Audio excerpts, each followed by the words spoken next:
Рахмат, аманға матырбеш, саламатсыздар тоо кесиптештер. Бүгүнкү отурумдун катышуучулары жана чакырылган бүгүнкү мыйзам долбоору боюнча коноктор. Жаныбек Калканович, могу жерде сиздер максатында милдетин айтып кеттиңиз да. Могу жерде биз 5 миллион евро алып атабыз, анын ичинен 2 миллиону кредит, 3 миллиону жакыны жанагы жок, эркиси мурункусын айттыңыз, 3 евробор менен берки болду депчи. Азыр эми 2 миллион 250 миң бул жанагысы болуп, баш аягы менен 1,5 миллиону кредит, 750 грант деп атасыз да. Эмне үчүн 6 жылдан бери бүтпөй атат проект? Ушул боюнча жооп берип коесуздар, мен информацияны. Саламатсыздар, урматтуу. Бүгүнкү күндө бул долбоордун негизги каржылоосу уже аяктады. Жанагы жетишпей калгандына биз ушу банкка кайрылып 1 миллион 100 анан 750 миң кредит сураганбыз да. Эмне башында силер эсептегенде бардыгы 5 миллионго жете турган болуп, кийин азыр эми жетпей калдыбы? Жок, бул жерден жанагы каржылоосу ошонун жана трубанын услугалары кымбаттап кеткен үчүн ушундай 2 миллионду 200 сурап атабыз да. Трубалардын услугасы кымбаттабайт.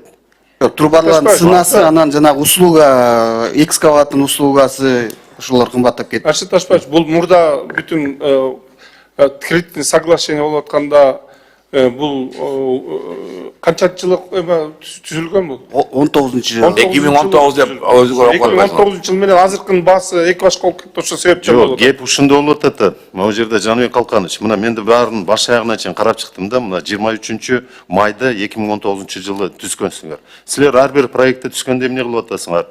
АПУ дейсиңер. Архитектурный жана планировочный заданиясын аткарасыңар, ИТУ дейсиңер, инженерный технические условия, андан кийин башка жанагыларды, андан кийин проектно сметная документация дейсиңер, андан кийин силер ушул эле суу чарбачылыгы, айыл чарба министрлиги экспертизадан өткөзөсүңөр, баасын чыгарасыңар. Андан кийин контракт договорго тендер өткөзүп келесиңер. Эмне үчүн ушул 6 жылдан бери создуктуруп келип атасыңар? Контролдогон адам барбы? Аршид Ташбаевич, бул бизде эмес болчу да. Биз бул 2023 жылдан баштап эле бизге кирбеди. Эмне жогорку кеңеште беле бул? Жок, бул Госстройдо болчу да. Жок, Госстрой ошол эле Кыргыз Республикасынын аткаруу бийлигиндеби? Эми ошолордун баардыгын биз ошол исправление келтирип. Жок, Жаныбек Калканович, как будто биз башка бир мамлекетте да бул жанагы буга чейин Госстрой Казак Республикасына же Өзбек Республикасына баш ийгендей да. Бул жерде могу жерде саламаттык жанагы финанс министрлигине билетим да. Улукбек Ибраимович, мына сиздер бүт бардыгын контролдогон каржы булактарын бөлүп бергенди жаксыздар да. Ошонун ар бир договордун срок исполнения дегенин бар да. Эмне үчүн ушуларды силер карабайсыңар? Эмне үчүн дегенде азыркы күндө мелиорация, ирригация, таза суу деп канча миллиардтаган акчаны алдык. Президенттин жарлыгы 26-жылга чейин толук кандуу республиканы суу менен бардыгы менен камсыз кылабыз деген, азырга чейин камсыз эмес. 35%га жетпеген эл бүгүн таза суу менен камсыз. Өзүбүз тоодун башында, суудун башында отурабыз. Мына суроо Улукбек Ибраимович, эмне үчүн аткарылбай келет? Бүт жерлерде ушундай көйгөй.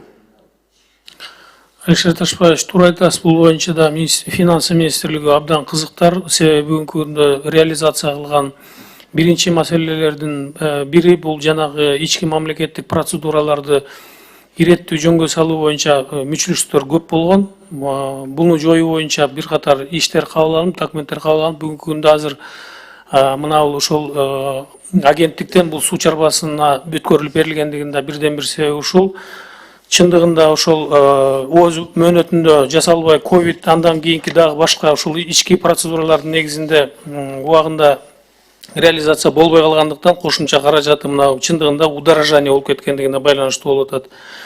Финансы министрлиги жагынан муну эффективдүү тартып, ички процедураларды жөнөкөйлөштүрүү боюнча дагы министрлер кабинетине сунуштар берилип, бул боюнча иш алып барылып атат. Александр Ташбаевич, койгон маселеңиз актуалдуу бүгүнкү күндө да. Мындан ары дагы муну биз мындайча айтканда орусча айтқанда улучшать этишибиз керек бул процедураларды.